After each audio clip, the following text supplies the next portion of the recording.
We are the waiting children, the Show Hope Miracles story of the Cottle family.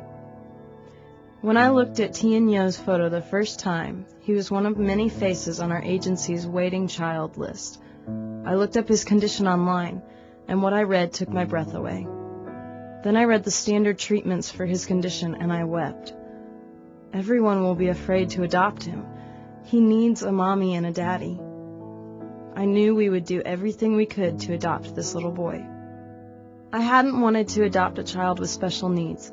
I was afraid we'd find ourselves adopting a child whose medical care we could not afford. When our caseworker approached us about special needs adoption, I was surprised.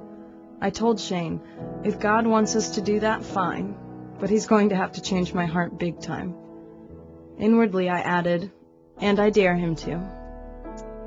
My heart changed. It first started when visiting Hope Healing Home and seeing the work of Robin and Joyce Hill. There were children with all kinds of medical issues, playing and laughing, and loved. I kept taking pictures of the names Joyce so carefully stitched on each child's washcloth. I was seeing children with names, not handicaps. In that instant, the fear started breaking. 6 months later, I saw the photo of our son, Yo-Yo, for the first time. Within a year, we traveled to China to adopt this amazing boy. He laughed at me. He made fun of our attempts to speak Chinese. He laughed when we ordered pizza, and every time he laughed, the fear broke away a little more. On the afternoon our adoption became final, the earthquake that killed nearly 100,000 people rocked our hotel and sent us running. As we raced down the stairs, I wondered, did God bring us through all of this to die now? And the answer came quietly. If it ends now, is he any less God? All of the miracles it took to save our son's life, to change my fearful heart, to make us a family, are enough to assure us of who our Father is. No matter what happens next, God knows our names. Yo-Yo brings fresh excitement to each new day.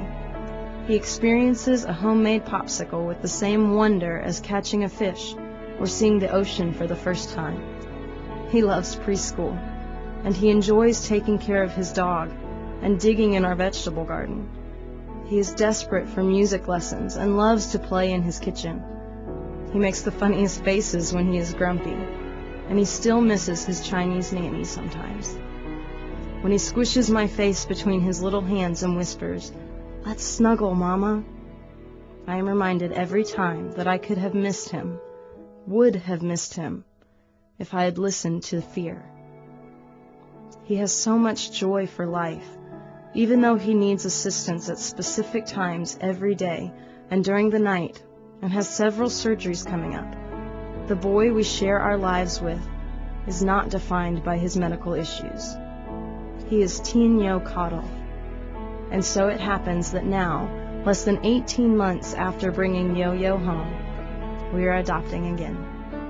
This time we hope to bring home a boy of 8 who has a debilitating joint disorder. Although he depends on a wheelchair for most travel, he has been known to ditch it in favor of rolling his body across a floor to get somewhere faster. He attends school, speaks English, and likes music. He is not an issue or a birth defect on someone's list of mild to severe needs, nor is he hard to place. He is a little boy, just like his brother, who needs a mommy and a daddy. And we, it seems, are the waiting children, waiting to be less afraid, waiting to see a person where we would have seen a defect, waiting to be made new. We are so very thankful for Show Hope. Without visiting the work you're doing in China, I would have never been open to special needs adoption. Anna Cottle.